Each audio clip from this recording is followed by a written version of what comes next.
Saudara ahli hukum dari pihak Sambo dan Putri yakni Elwi Daniel menjelaskan mengenai frasa berencana dari pasal 340. Elwi Daniel menjelaskan makna berencana dan direncanakan saat menjawab pertanyaan dari penasihat hukum Sambo. Elwi menyebut masalah waktu dan suasana yang tenang jadi faktor penting dalam perencanaan. Bisa saudara ahli jelaskan apa sebenarnya yang dimaksud dengan makna berencana ini dan apa ukuran-ukuran kriteria sehingga kita bisa mengkualifikasikan bahwa ini adalah bagian dari unsur berencana. Silakan Prof. Baik, mohon izin yang mulia. Pembentuk undang-undang ternyata tidak menjelaskan makna dari frasa direncanakan lebih dahulu atau fur bidah tirat itu.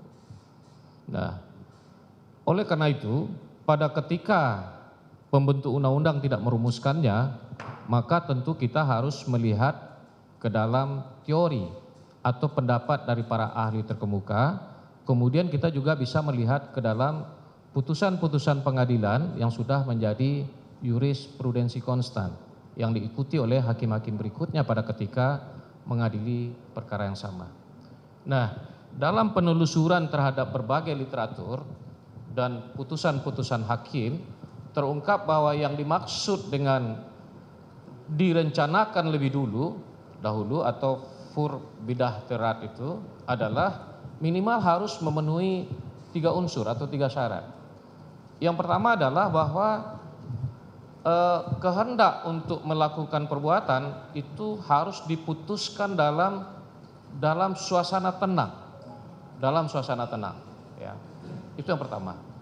Kemudian yang kedua, antara timbulnya kehendak dengan pelaksanaan perbuatan sebagai manifestasi dari kehendak itu harus ada waktu yang cukup yang bisa digunakan oleh si pelaku untuk merenungkan, mempertimbangkan dan sebagainya, apakah dia akan kembali untuk tidak melakukan kejahatan yang bersangkutan, artinya ada waktu yang cukup.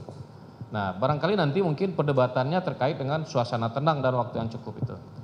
Kemudian yang ketiga adalah bahwa pelaksanaan dari kehendak harus juga dilaksanakan dalam suasana tenang, dalam keadaan tenang. Demikian.